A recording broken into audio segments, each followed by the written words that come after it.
The world-class theme park known as Alton Towers prides itself on its various world-class attractions. Those including the Smiler, the world's first 14-looping roller coaster. You got Oblivion, the world's first vertical drop, Rita. Why is Rita in that list? And many more, and everyone seems to love those rides. However, something the park did quite a few years ago to kind of help with capacity has seen a very mixed opinion ever since it was announced. I mean, for God's sake, there was people complaining about it before it was even announced. How the hell do people find out these things so quickly? You know, they have Staffordshire Council notifications on for every time they submit a planning application. Either way, of course, I'm talking about the Retrosquad. It exists, and it's been existing since 2021. Yes, it's still here. And recently I talked about the future of the Retrosquad in a video. I sort of briefly went over it and said, I'll leave that for another video, talk about it more in depth then. This is the other video. So today I'm going to talk all about the Retrosquad and why they might actually be staying at Alton Towers. I hope I'm wrong, I swear to God. And if you want to see more updates and speculation like there's going to be in this video, then please be sure to subscribe to the channel. It'd be greatly appreciated. The Retrosquad at Alton Towers. Where do I begin? What am I even talking about? The future of these rides. Now, to talk about the future, we have to know the past. So if you're unaware of the Retrosquad's true identity, here is some of the historic findings to do with it. Back in 2021, the park announced that they're going to open a group of retro flat rides called the Retrosquad, and they've been open ever since. That's your history. There you go, it's all there. I'm joking, I'm going to go more in depth. The original announcement of these three, the trio of flat rides, saw Funk and Fly, Roller Disco and Mixtape all enter the park via some space transmission thing. I know, it's crazy. And they all went and touched down in their respective places. And if you wanted one word to describe each ride experience, I'm not going to go fully in depth in that because of what is the point. Funk and Fly would be paratrooper, I'd say, and then you got Roller Disco, that would be a waltzer, you know. That's a really good descriptive word. And then Mixtape, I would say jumpy. Easy win. History was done before, and now the descriptions are done. I'm just gonna go to sleep now. I've done my job. Those three rides were announced and put in purely to help with capacity issues, because obviously there was a massive pandemic going on. Apparently, I didn't really hear much about it, to be honest, because when that beer brand hit the world, that of course meant that indoor attractions could not open because it was unsafe to do so with how claustrophobic things may have been. Gangster Granny got delayed. That's when you know it's serious. They put the Retrosquad in to basically say, here, have this ride instead of this one because we can't open it right now. It's better than having nothing, you know. So they ran for that entire year looking rather out of place, but we'll get onto that. And after 2021, the next 2 years saw the Retrosquad completely and utterly change. All of them at some point left the park and were replaced by new ones. Yes, including Funk and Fly, because of course 2022, you never heard me shut up about it, saw Spinjam replace Mixtape.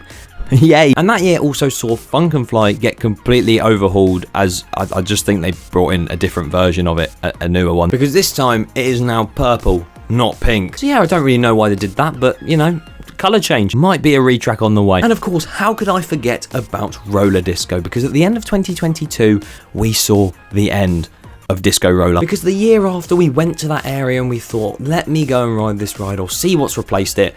Nothing. Because somehow the Retrosquad misfired and took Enterprise. I don't know how that happened. How could you mess up that badly? Twistatron replaced it. What a replacement. It's my favourite ride on part, that is. My favourite to get destroyed. So that is basically your history of the Retrosquad. Those three rides that came in originally to help with capacity, that have stayed a bit longer, and they sort of interchanged with newer ones and sort of changed up the lineup, you know what I mean? Either way, as we know, they did open these for that tough period of time where they couldn't open the indoor attractions to make up for it. So, you know, we're past that time now. So why are they still there? Let's talk about that. Now, these rides were thought to have just been for 2021 and maybe even 2022 if it was needed. So the fact they've stayed for an extra year, oh god, it's caused a palaver in this community. When Twistatron was announced at the start of 2023 this year, there was rumours flying around saying that 2023 would be the final year of the Retrosquad.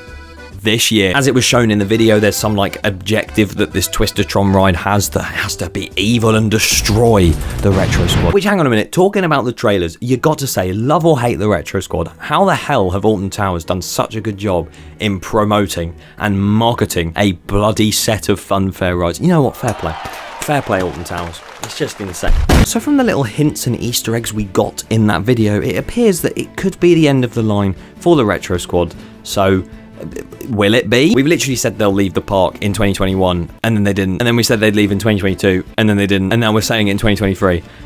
Third time lucky, please. But as much as I'd hoped at the start of the season that, you know, these Retrosquad rides is going to be gone by the end of the year, we'll be back to normal next year, I'm starting to think otherwise now. So let's discuss. Why won't they leave? Well, the answer comes in two different forms, of course, capacity and the public opinion. Not only are the Retrosquad probably cheaper than repairing a bloody bench for Alton Towers, but they are also loved by many that visit the resort. I say many, not all, because I can't count the entire enthusiast community, because my god, you could look anywhere and find that out. The general public though, which Alton Towers are of course trying to bring in with every new ride and attraction, they genuinely love these rides and they love their presence in the park as much as we might not. There's been people queuing up to an hour for these things and getting off not disappointed. I've heard multiple people get off this ride and be happier than when they got off Rita. But you know, you do you. As said before, considering how cheap these rides were, the hit they have been, the absolute monstrosity of queuing for these things, the capacity it has helped increase has been marvellous. And considering the management team at Alton Towers have said in multiple interviews that despite enthusiast criticism, they have to cater for the general public more and stuff like that, which is of course true, I think the fact that they've never hinted once towards it leaving, but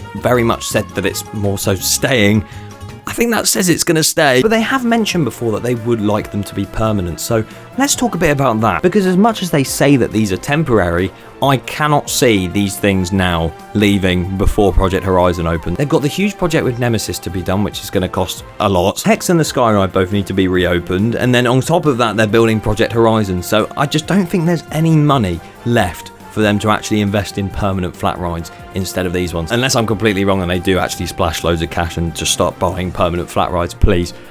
Sandbox mode, activate. I've always wondered if there's a way to take these funfair rides and sort of change their name, change their theme, and sort of change the look of them, because they do genuinely just stick out like a sore thumb. They could add some more theming, change the colour scheme of them, you know, because, well, Spinjam especially, those lightning bolts do not suit Oblivion or the Smiler. I don't know, what if they bought these flat rides to themselves, still counted them as temporary, and sort of changed the colours of the lights, made it like yellow and orange for X Sector, and then for Funk and Fly, red and black, blue and grey, who knows? But I feel like if they could stop having these funfair flat rides on these blue tarpaulin stands and change the colours and the name and stuff to work with the area, it would probably be a lot better than just having them as they are now. Obviously there is that issue where the ride is literally owned by someone else, so that might be stopping them, but it probably will be, and that's why they also probably have to play the sort of scream if you want to go faster. Yeah, just buy the ride and key them, in my opinion, you know, just cement them into the ground, although there's got to be like 700 documents